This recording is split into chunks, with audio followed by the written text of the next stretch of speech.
আপনি আগ বাড়িয়ে কারোর জন্য কোনো কিছু করতে যাবেন না। যখনই আগ বাড়িয়ে কোনো কিছু করতে যাবেন তখনই দেখবেন আপনি তাদের কাছে সস্তা হয়ে গিয়েছেন। এত কষ্ট করে আমি রান্নাবান্না করলাম অথচ তাদেরকেই খাওয়াতে পারলাম না। মনটা এত বেশি খারাপ হয়ে গিয়েছিল, মনে হচ্ছিল যে আর কারোর জন্য কোনো কিছু রান্না করব না। আসলে নিজে থেকে কাউকে খাওয়াতে চাইলে তখন যদি কেউ সেটা গ্রহণ না করে তখন কতটা পরিমাণে খারাপ লাগে। কেয়ার করার অবশেষে রান্নাবান্না করে আমরা নিজেরাই খেয়ে নিলাম। আসসালামু আলাইকুম, হ্যালো এভরিওয়ান, আশা করছি সবাই ভালো আছেন। আমরাও আলহামদুলিল্লাহ অনেক বেশি ভালো আছি। আজকে মনটা একটু বেশিই খারাপ ছিল, কারণ হচ্ছে আমার বাসায় আমি আমার প্রিয়জনদেরকে দাওয়াত করেছিলাম। তারা হচ্ছে নতুন বিবাহিত কাপল, তারা আমার খুব পছন্দের এবং প্রিয় মানুষ। তাই ভাবলাম যে আমার বাসায় তাদেরকে একবেলা খাওয়াবো। আমি তাদেরকে বলেও রেখেছিলাম যে দুপুরে হচ্ছে আমার বাসায় তারা খাবে। তাই আমি হচ্ছে সকাল সকাল উঠে রান্নাবান্না শুরু করে দিয়েছিলাম। আর তাকরিব যেহেতু ছোট, আসলে ছোট বাচ্চা নিয়ে রান্নাবান্না করাটাও কিন্তু একটা প্যারা।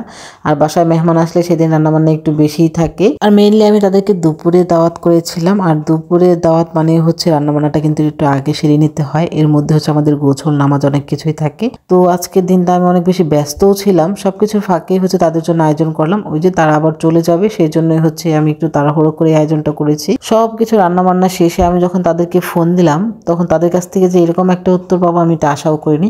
তারা নাকি কোন বিয়েতে চলে গিয়েছে, তারা আজকে হচ্ছে আমাদের বাসায় আর আসবে না। এটা শোনার পর আমার এত পরিমাণের মনটা খারাপ হয়েছে।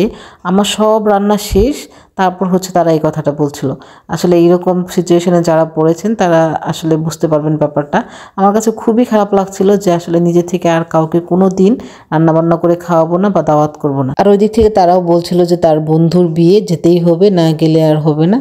তো সব মিলে হচ্ছে আমার মনটাও অনেক বেশি খারাপ ছিল যে এত কষ্ট করে রান্না করলাম, একটু বসে তাদেরকে খাওয়াবো, সেটাও খাওয়াতে পারবো না। পরে কি আর করার, আমি বক্সে করে তাদের খাবারগুলো তাদের বাসায় দিয়ে আসি, যাতে করে তাদের ফ্যামিলির অন্য মেম্বাররা খেতে পারে আর তারা রাতে হলেও খাবারটা খেতে পারে এবং টেস্ট করে দেখতে পারে। আসলে মহব্বত করে একটা জিনিস কারোর জন্য তৈরি করলে সেটা যদি না খাওয়াতে পারেন তাহলে মনটা কিন্তু অনেক বেশি খারাপ হয়ে যায়, যেটা আমার ক্ষেত্রে হয়েছে। আমার এত বেশি খারাপ লাগছিল রান্নাবান্না শেষ করার পরে, মনে হচ্ছিল কেন আমি এত কষ্ট করে আজকে এত আয়োজন করলাম। এই আয়োজনটা হয়তো আমি পরে কখনো করতে পারতাম আমাদের নিজের জন্য যদি হতো।